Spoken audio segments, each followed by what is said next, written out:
আমরা সামনে ময়িত, আমরা ময়িত সামনে লইয়া উবাইছি আল্লাহকে ওয়াস্তে দিলখান নরম করিয়া আমরা প্রত্যেকে, যেহেতু আমরা এই ময়িতর আমরা প্রত্যেকে বালাই চাই না নিজে, আমরা প্রত্যেকে এই ময়িতর বালাই চাই, যার কারণে এই ময়িতর জানাজাত আমরা শরীক হয়েছি।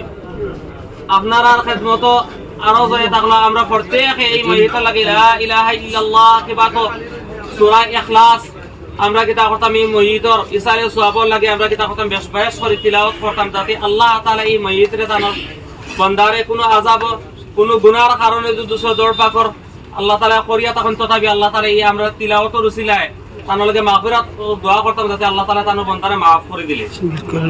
আমরা প্রত্যেকে এই ময়িতের লাগে দোয়া করতাম।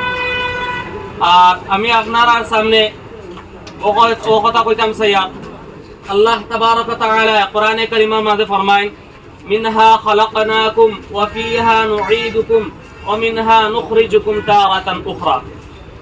আমরা এই দোয়াইগু এই আয়াতে কারীমায় কিতা করি মাইয়িত মাটিতে তো সময় এই দোয়াইগু পড়ি, দোয়া হিসাবে পড়ি এই আয়াতগুলো।